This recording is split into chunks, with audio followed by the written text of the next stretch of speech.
Они радуются первому снегу, сдают ГТО, водят хороводы, учатся тушить пожары. Именно такими предстают народные избранники на выставке «Объективное наблюдение». Она открылась сегодня в фойе Госсовета. На снимках депутаты в неформальной обстановке и случайные кадры, которые удалось поймать фотографам. Политики всегда на виду. Порой даже не знаешь, что окажешься в кадре.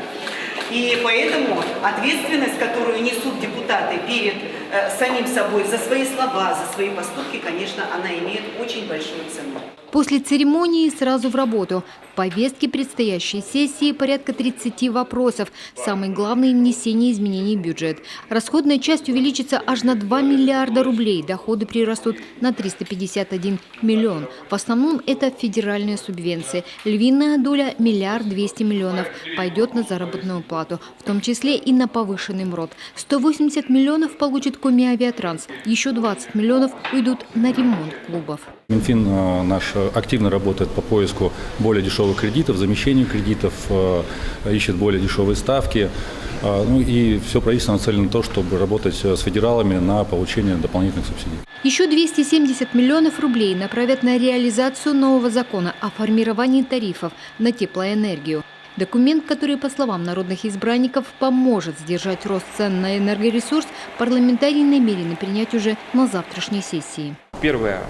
Более четко поставить вопрос о реструктуризации и модернизации теплоэнергетики в Республике Коми с привлечением инвесторов, выработке новых подходов в тарифообразованию в регионе. И, как мы видим, подобного рода решения на самом высоком уровне контрольно-надзорных органов, в данном случае ФАС России, они являются таким хорошим итогом, при котором мы сейчас будем принимать законопроект, который увеличивает тарифы в Республике Коми всего на 4%. Как вы помните, в том году тариф на тепловую энергию для льготников, прочих потребителей у нас увеличился на 25%. Еще один законопроект, который тоже назрел давно, касается оптимизации медучреждений. После его принятия в Коми ликвидировать или объединять лечебные организации будет не так-то просто. Решение будет принимать специально созданная комиссия, в состав которой войдут народные избранники республиканского и муниципального уровней, представители профильного министерства и общественники. Свое мнение на слушаниях смогут высказать и жители региона. Депутаты уверены, эти меры помогут принимать наиболее взвешенные и рациональные решения, благодаря которым медицинское обслуживание граждан станет только лучше. Елена Кононова, Артем Соколов, телеканал Юрган.